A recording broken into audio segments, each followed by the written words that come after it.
Integrity without knowledge is weak and useless, and knowledge without integrity is dangerous and dreadful. Integritas tanpa pengetahuan adalah lemah dan tidak berguna, dan pengetahuan tanpa integritas adalah berbahaya dan mengerikan menurut Samuel Johnson. Pak Putu Dunia, bagaimana tanggapannya dengan quotes yang barusan saya bacakan? Saya setuju sekali, karena kalau orang pintar itu tidak berintegritas atau berbuat jahat, bahaya sekali akibatnya dibandingkan dengan orang yang tidak terlalu pintar berbuat jahat. Seperti ini ya, pisau bermata dua ya, yang betul. bisa untuk memotong, misalnya bisa juga untuk membunuh orang ya. Iya. Dan ada juga ungkapan yang cukup inspiratif saya kira tentang integritas ini. Ada yang mengatakan begini, tanpa integritas maka motivasi akan berbahaya. Tanpa dia punya motivasi tinggi, ini berbahaya. Ya. Tapi tanpa motivasi, kalau dia tidak mempunyai motivasi, kapasitasnya menjadi lemah. Dan tanpa kapasitas, maka pemahaman juga sangat rendah. Tanpa pemahaman, pengetahuan tidak berarti. Betul. Tanpa pengetahuan, maka pengalaman itu menjadi buta. Wah, saya bisa buka kelas filsafat nanti sebentar lagi. Jadi sangat tinggi lah nilai posisi integritas dari baik itu motivasi di bawahnya, baik itu kapasitas, pemahaman. Jadi apa yang disampaikan itu saya kira masuk dalam apa yang saya sampaikan tadi. Memang betul lah.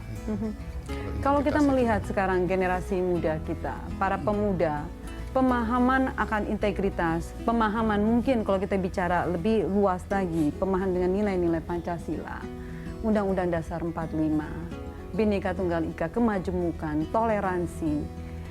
Menurut Bapak, apa yang terjadi dengan bangsa kita? Kalau kita kaitkan, ini lagi ribut, riuh dengan pemilihan kepala daerah, apakah itu dengan hoax, dengan teknologi, ini menurut pandangan Pak Putu Dunia seperti apa? Saya tetap mengajak kita bersikap optimis lah gitu ya. Bagaimanapun generasi muda itu adalah harapan bangsa kita.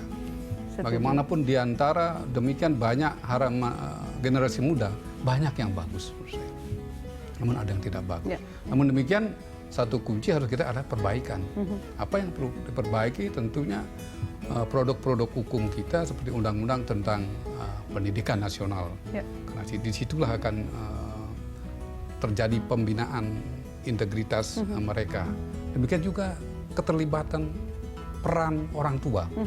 Karena di situ awalnya mereka belajar integritas, bagaimana mereka bisa jujur, bagaimana mereka komit dengan apa janjinya, bagaimana mereka beretika yang bagus.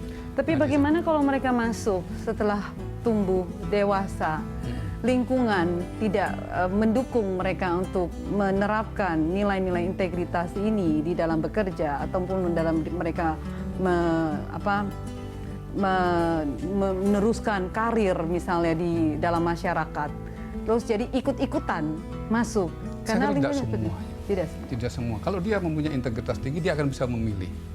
Ia tidak terbawa arus, mungkin harus ikut arus, tapi tidak terbawa arus. Itu paling jelek. Atau malah jadi seperti salmon ya, ikan salmon yang menentang arus. Ada juga mungkin begitu, harus dia keluar. Jadi yang penting kita harus meyakini bahwa tugas kita mendidik dia yang bagus. Kalau bisa kita mendidik mereka menjadi bagus, mereka bisa menempatkan diri di manapun mereka berada. Bisa hidup, karena mereka harus survive. Begitu. Kita harus optimis lah ini. Ya. Kalau Ibu Dewi melihat, sekarang banyak sekali kita mendengar, kita melihat, saya bukannya tidak optimis ya Pak Putu Dunia, tapi melihat bahwa anak-anak ini kan butuh contoh. Anak-anak butuh melihat teladan. Tapi kalau yang dilihat pada saat membuka acara televisi, para pejabat yang memakai pakaian orange, yang bagaimana ditangkap dalam apakah ini juga nanti menjadi pembelajaran buat anak-anak kita supaya tidak melakukan hal sama, sudah tidak mendapatkan hukuman seperti pakaian orange ini, atau malah membuat mereka, oh nggak apa-apa, nggak masalah, atau 1-2 tahun nanti juga dibebaskan? Kalau saya sih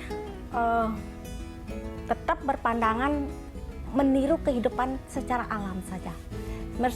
Seperti misalnya, saya memberikan contoh, kamu jadilah anak yang baik. Dalam artian seperti menanam.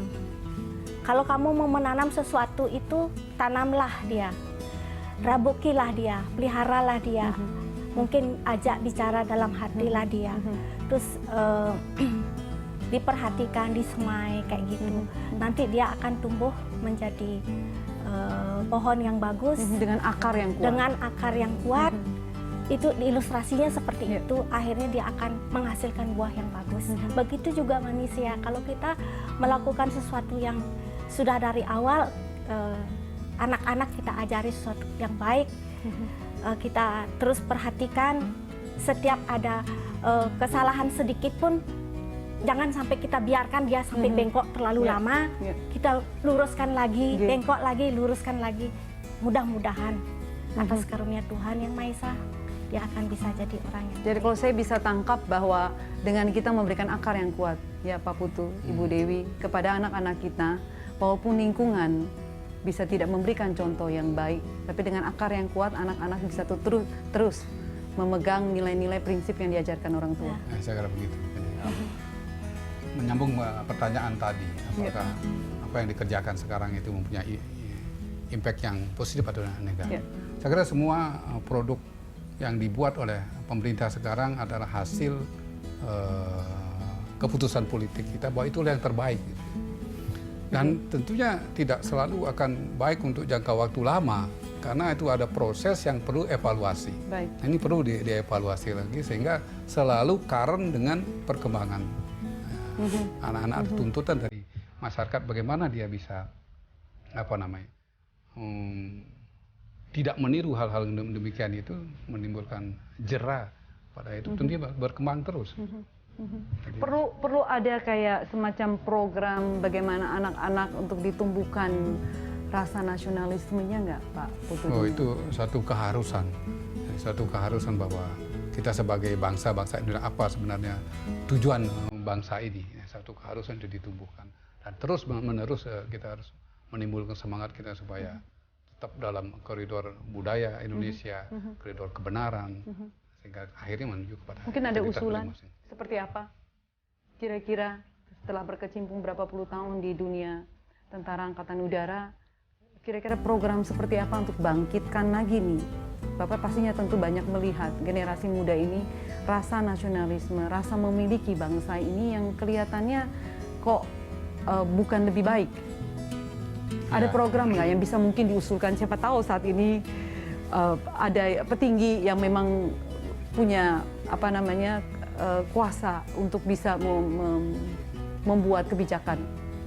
Saya kira program pemerintah tentang 4 pilar itu menjadi satu jalan. Ya. Baik. Karena kita hidup di Indonesia itu sudah digali, seperti Pancasila sudah digali dari akar budaya kita. Kita kembalikan dari cara pendidikan dari awal pun kita harus mengarah ke situ. Jadi itu saya kira. Dari hal yang keseharian mungkin juga ya Pak. Dalam keseharian saya juga melihat Ibu juga begitu mungkin memakai produk-produk kita sendiri dengan bangga menggunakan produk-produk Indonesia. Bagaimana musik-musik yang kita, seperti Bapak nontonnya Bali TV, saya tahu nomor 1 channel yang keluar adalah Bali TV. Itu, ya. Bangga dulu dengan warisan budaya kita. Ya betul, jadi karena sangat penting sekali kebanggaan menjadi bangsa Indonesia, cinta kepada bangsa Indonesia, karena kita lahir di Indonesia, darah kita, daging kita itu dari hasil bumi, bukan orang lain yang memberikan, dari darah daging kita. Nah, itu harus kita pelihara, karena negara kesatuan Republik Indonesia adalah titip dari anak cucu kita, bukan kita saja yang harus menggunakan, tapi nanti kita serahkan kembali. Tadi nyambung lagi pertanyaan saya Pak, kebinekaan, kemajemukan.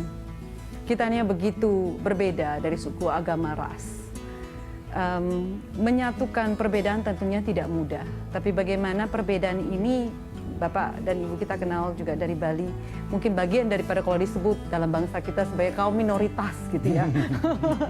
Melihatnya itu seperti apa Pak? Ya, perbedaan adalah keniscayaan gitu ya. Tuhan menciptakan alam ini pun ya karena perbedaan bisa berputar, dunia kan ada kutub positif, ada kutub negatif. Semua yang kita lihat, ini kita bertiga saja berbeda. Warnanya ramai banget ini ya. Pakaiannya. Pakaiannya kita aja bisa beda ngobrol banget. dengan bagus. Jadi ini ya perlu kita sadari, agama mengajarkan yang bagus semua. Semuanya seperti di Hindu ada Tatwam Asi, mana situ adalah saya karena ada satu roh yang sama-sama katanya dari sinar Tuhan gitu ya. Kita di Hindu ada Trikaya Parisuddha, kita harus berbicara yang bagus, berpikir yang bagus, ya berbuat yang bagus. Sudah Trihita Karana, gimana kita memelihara persaudaraan dengan manusia dengan. Nah ini harus kita pelihara dengan cara dua hal ya, paling nggak toleransi ya. Toleransi. Iya, yang kedua ya tenggang rasa. Ya. Ya, toleransi kita kan tahu kita ada berbeda. Gimana? Tenggang rasa, bagaimana kita mengekang diri kita supaya kita tidak menyakiti orang. Gitu. Nah disitulah dua kata itu barangkali kita perlu tumbuhkan. Nah, mau tidak mau kita ada hidup di Indonesia ini. Karena Bapak juga menjadi orang pertama dari Bali. Nah, itu karena menjadi Kepala Staf Angkatan Udara iya, ya, satu-satunya nih. Iya karena itu tenggang rasa, toleransi, sistem bernegara kita kena Pancasila. Kalau tidak demikian, saya kira tidak mungkin saya menjadi optimis ya Pak ya. Betul. Optimis, terus semangat, terus berjuang buat bangsa kita. Ya, betul. Kita sambung Pak di segmen keempat. Integritas nasional pernah terjadi secara serempak pada tanggal 28 Oktober tahun 1928 pada Hari Sumpah Pemuda. Pada waktu itu seluruh pemuda di Indonesia secara serempak bekerja sama untuk melawan penjajah dan memperjuangkan kemerdekaan Indonesia. Kita rindu keutuhan dan kekompakan para pemuda untuk serempak membangun bangsa kita tercinta. Kita kembali lagi setelah segmen terakhir di Happy Parenting with Novita Tandri.